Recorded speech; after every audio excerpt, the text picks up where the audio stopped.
Alright, if you've clicked on this video, I'm sure you're in a rush. So let's jump into it. Australian passport normally takes about 6 weeks to come. Might be more, might be less.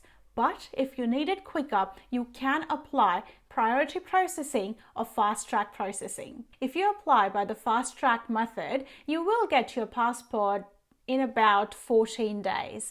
The cost of this fast track processing is about $104, which takes your Australian passport cost to about $516. You also have another option, which is your priority processing. In priority processing, you will get your passport in about 11 days. The cost for priority processing is about $300, so your Australian passport cost will be about $712. Let's have a better look at these time frames. Even though it says about 14 days for fast track processing, the processing time is only 5 days. Similarly, for priority processing, even though it says it's up to 11 days, the processing time is only 2 days. And this is because the passport office can take up to 4 days to receive your application. But if you lodge your application at one of the rapid passport locations, then the passport office will receive your application a lot quicker. So if you lodge it before 12 noon on a business day, your processing starts on the same day. Once your application is processed, it can take up to 5 days to receive your passport. If you want it to be quicker, you can collect your passport from one of the nearest passport offices. I am actually in regional Victoria and I applied for fast track processing, which is up to 14 days, and I did receive my passport within that 14 days time frame. Being in regional Victoria, I think that is pretty cool.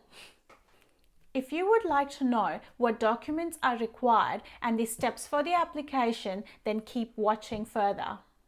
Let's have a look at your documents.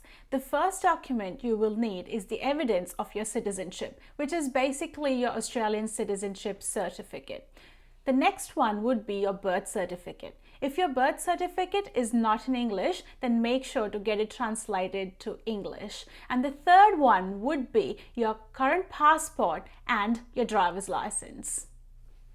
Apart from these, you will also need a referee and their information. This could be their full name, their date of birth, their passport details, their residential address, and their contact number. If you're applying online, you will only need to provide their details and make sure that the referee will be available if the department decides to contact them. Other than that, they don't need to sign anything or anything else. And the last thing you will need is 2 photographs. And that's it. With this information, you're ready to start filling in your application form for the passport. You will need to do this through the Australian passport website. I will provide the link in the description below for you. On the website, select Apply or Renew. Scroll down to either sign up for an account or log in if you're already registered. Once you're logged in, select on Start Application. Now from the previous step, you've got all the information you need to start filling out this application. So go ahead and fill out the application. At the end of it, it will give you an option to review all the information you've put. Once you have reviewed it, select Submit. And that's it. Your passport application has been submitted online. After you've submitted your application, you will be redirected to the dashboard. On the dashboard, it will show you that your application form is now complete, and it will give you the option to download your documents. All you have to do is select Go to Documents and then select Create Documents. This will generate your checklist and your application form, which is also called as Record of Responses. It is very important that you remember you only have to print out the application checklist. The application form is only for your reference. When you do go to AusPost, make sure to carry the application checklist with you. The application checklist will also tell you by when you have to submit your application form. Just make sure to submit it before that date so that you don't have to redo your application. At the bottom of the checklist, it will also show you the list of documents that you need to carry with you for your appointment, and it will also show you the cost of your application. Along with the checklist, you actually need 2 photographs. What I did was I just went to Ozpost, carried my checklist and all my original documents, and I just got my photos clicked there, and the staff at Ozpost actually helped me to stick them onto my checklist. Just make sure to also write your name at the back of one of the photographs, because this is the requirement and it's there on the checklist. Now, moving on to submitting your application. You might have already figured it out, but you will need to submit your application at Ozpost and also pay your application fees at Ozpost.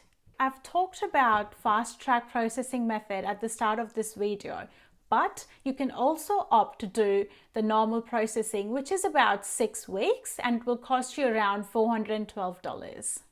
It is suggested that you book in an appointment at Ozpost, but I have heard that you can just walk in and you can submit your passport application. Just make sure that the Ozpost that you're going to actually accepts applications for passport. I have provided the link in the description below. The link will actually take you to a page where you can enter your postcode or your suburb, and according to that it will give you the list of Ozpost offices and locations. To find out if that location accepts Australian passport applications, on the left hand panel just click on the name of the post office that you want to see, and then it will open up a new page. Just scroll down and under the services offered you can see that Australian passport is there. Hey there, my name is Suraksha. Welcome to Life in Kangaroo Land. Are you new here or thinking of coming to Australia, or just curious about what Australia is and want to know everything about it? I've got you covered. I share practical tips on settling into Australia, understanding the system, the culture, and everything about Australia. So come along with me in this journey. Don't forget to like, subscribe, and hit that bell button so that you don't miss any of the tips. And that's it. You just have to wait for your passport to now arrive.